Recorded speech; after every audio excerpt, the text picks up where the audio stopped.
Hi, everybody. Happy Friday. Hopefully, this week has gone okay for you and it's been pretty seamless with e learning. As I've told you before, if you guys need anything or if you don't understand something, please do not hesitate to reach out.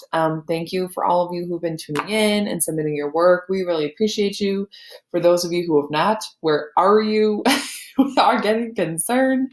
But in all seriousness, you guys have done a really good job in this time of uncertainty and you've really pushed forward and stayed positive as much as you can. So you guys know we'd much rather be with you in person, but you're doing a great job via screen.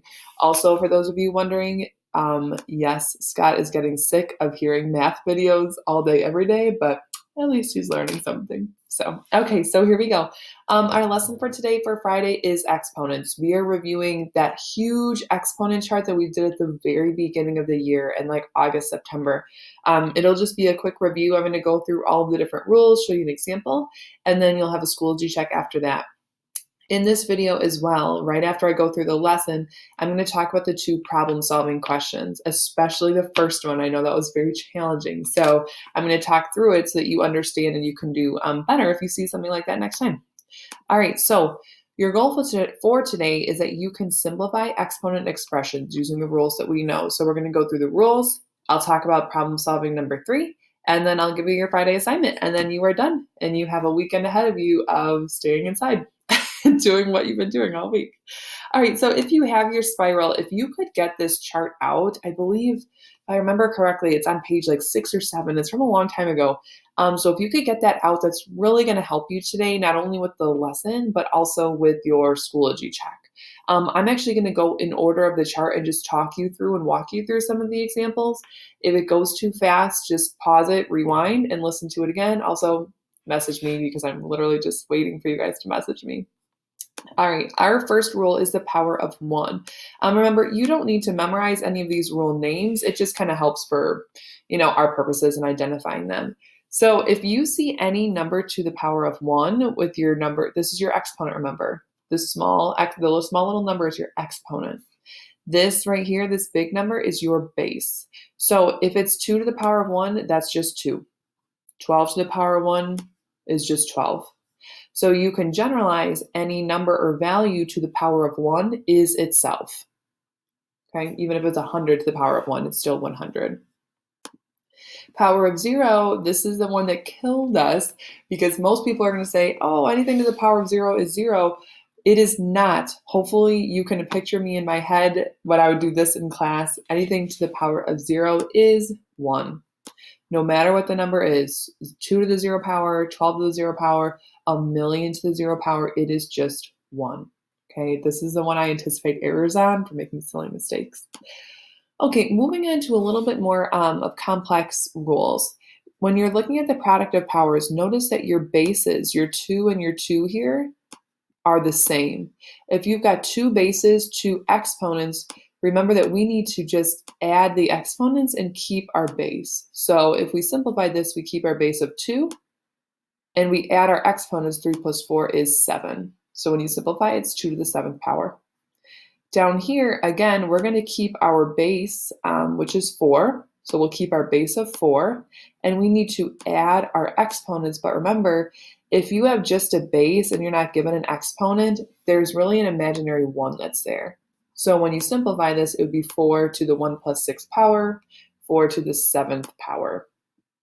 That's what it looks like. So just to recap, when you have 2 bases and 2 exponents, keep your base, add your exponents. Over here, I set it up like this horizontally because that's how you're going to see it on Schoology too.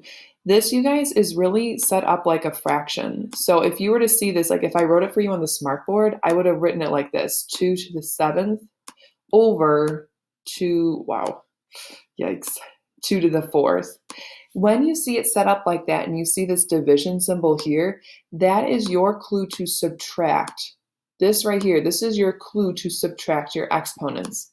So if I have 2 to the 7th over 2 to the 4th, keep your 2, and then what is 7 minus 4? 3. So when you see the division sign, keep your base, subtract your exponents. Down here again, I see, all right, 4 to the 6th over 4 to the 2nd. I'm going to keep my base of 4, and I'm going to subtract my exponents. So 6 minus 2 is 4. So when you see division sign, that's your clue, subtract. Moving on.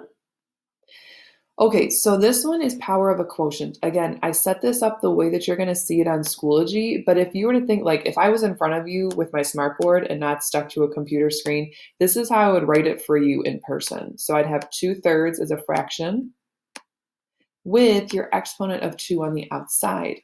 Now, think back. When you've got a number on the outside of parentheses, our first indication is that we should kind of distribute that to both pieces here. Now, when I do that, I'm going to have 2 to the second over 2 to the third. I gave the exponent to each piece inside. Once you distribute your exponent to each piece inside, you just have to simplify. Like, okay, what is 2 squared or 2 times 2? And hopefully you're saying 4 in your head. What is 3 squared or 3 times 3? And again, hopefully you're saying 9. So when you simplify it, it's just 4 over 9. Let me show that to you one more time just to make sure that we've got it. So here we are. We've got 1/2 to the third power. Again, if you were to see this in person, it would be written like this, or if I was better with technology.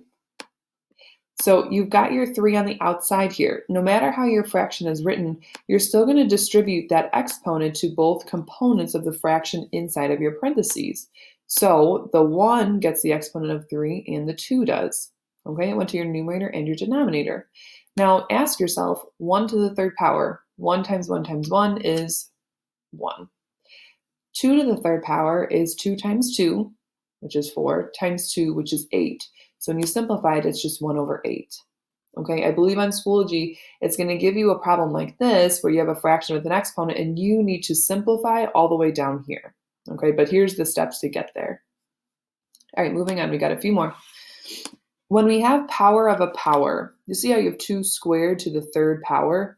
When you see these two exponents here together, we are going to multiply them. Okay, that is your clue to multiply. So you're going to keep your base of 2 and multiply your exponents together. So ask yourself, all right, what is 2 times 3? And you'd say 6. So when you simplify, it'd be 2 to the 6th power. Another example down here, when you see that you've got 4 to the third to the fourth, and you've got your 2 exponents, that is your clue to multiply your exponents and keep your base. So it's going to stay as 4 to the 12th power. So 1 base, 2 exponents, multiply these guys together and keep your base here. And again, if that was a little bit too fast or confusing, rewind, rewatch, and also take a look at your ISN. When you've got power of products, like you have something going on inside of your parentheses first, you guys did a great job when we were learning this, and you would say, can't we just simplify what's inside of here and then just give it the exponent? 100%. That is the best thing that you could do. So if you were looking at this, most of us would say like, okay, 2 times 3 is 6, and then we just give 6 the exponent of 3. Could you plug that into your calculator, doing 6 caret 3, and figure out what that number actually is? Of course you can, but right now we're just kind of simplifying. Down here, if we look at our second example, you can ask yourself, all right, what is 5 times 2? And hopefully you're saying 10 in your head, and then you just give it the exponent of 11. So it's just 10 to the, it's just 10 to the 11th power. Super simple. All right, the last property, this is probably what we as a class, like all of my classes, struggled with the most because it was just so, I always felt like it was kind of random or it was just different. So pay close attention to this one, maybe even write down one of the examples that I go through because it's going to help you with your Schoology check. When you've got 2 to the negative 3 power, when you see that you have a negative exponent, I'm sure that you guys can hear me saying this in your head because I'd say it to you all the time in class. When you see a negative exponent, what do you set up? I'm going to show you my hands like this. When you see a negative exponent, you have to set up a fraction. You have to. When you do that, remember that this whole piece, this whole guy comes down to our denominator and our exponent becomes positive. And we just have a 1 on top of our fraction. So again, you see, just going to delete that. You see that you've got a negative exponent and you tell yourself, all right, I need to set up a fraction. I'm going to have 1 as my numerator and this whole piece here is coming to my denominator. My exponent just becomes positive. Now to simplify this, you can ask yourself, what is 2 to the third power? Or what is 2 times 2 times 2? And you would tell me that it's 8. So when you simplify, it's just 1 over 8. Let me show that to you one more time. If you're looking at 4 to the negative 2 power, hopefully you see like, okay, I've got a negative exponent. What do I need to set up right now? And you would tell me a fraction. When you do that, you'd have 1 on top, and this whole piece is coming to your denominator. Your exponent becomes positive. And then you can simplify one more step. So if you're saying 1 over 4 squared, what is 4 squared? What is 4 times 4? And you would tell me that it is 16. So your simplified version would be 1 over 16. Okay, that is your exponent lesson for today. You've got the video that you just watched as your resource. You have the chart in your notebook. You also have me at your disposal via messaging if you are struggling. We are now moving on to problem solving number 3. I'm going to explain the 2 problems. Especially for the first problem, you want to really tune into this because this is. Here's what the problem looked like when you guys went through it. You were asked to simplify the yellow expression and the blue expression. Sorry, 2 seconds. Then it said after you simplify that, which one is greater for all values x? Essentially what you guys had to do was, number 1, simplify both of these separately and then plug in values for x to see which one gave you the greater amount. The first problem that I kind of saw that we were having was actually simplifying the expressions. So if you're looking at how to simplify the first one, you're just using distributive property. So you do 0.5 times 7x, which is 3.5x, and then 0.5 times 48, which is 24. So this is your first expression for the yellow one. For this one up here, it is 3.5x plus 24. Okay, so you're done with that one. Now, let's simplify the second one because that's where I really saw some silly mistakes. You need to use distributive property twice. When you do -1 times -0.5, negative times a negative is a positive. And then also when you do -1 times -3, that's a positive 3. So it should have been 0.5x plus 3 and then plus 4x plus 20. Now, once you get to that step, you guys know that you can combine like terms. So if I've got 0.5x and 4x, what is 0.5 plus 4? And you would tell me 4.5x. And then you've got 3 plus 20, which is 23. So when you finish simplifying it, you'd get 4.5x plus 23. Now, you're done with part 1. You've simplified this guy and you've simplified this guy. You have to plug in values for x to see which one would produce a larger result. So I experimented myself. What if I plugged in x as 2? So what if I looked at both of these and I plugged in 2 for x? Let's look at the first one. So here I went. I plugged in 2. When I did 3.5 times 2, I got 7 plus 24, and I got 31. Okay, so that's what I did for that one. For my second one here, move myself over. 2 seconds. Again, I'm going to plug in 2 for x. When I do that and I start simplifying, all right, multiply these together. That gives me 9 plus 23. When I add 9 plus 23, I get 32. So if I plugged in a positive 2 for x here, if that's what I chose to plug in, then I would have said, okay, well, this second expression gave me the larger amount because 32 is bigger than 31. However, what if I went over here and I tested a -4 for x? So instead of plugging in a positive, I plugged in a -4. So here I went, I plugged it in, I used my calculator, I just went through. Then I got -14 plus 24, which gave me 10.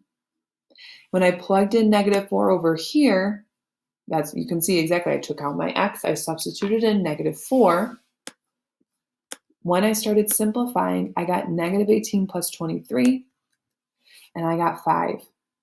So when I plugged in a negative number, this first expression actually turned out to give me the greater value. So what you needed to talk about in your response was when you plugged in positive integers, more than likely your second expression was going to give you a different value. But when you tried a negative value for x, your first expression here gave you a larger value. So whenever you see for all values x in a problem, you need to test out both positive and negative numbers to kind of see which one really does work. All right, and you can see my feedback on your questions too. I typed out feedback for you. All right, problem number 2. This one was much better.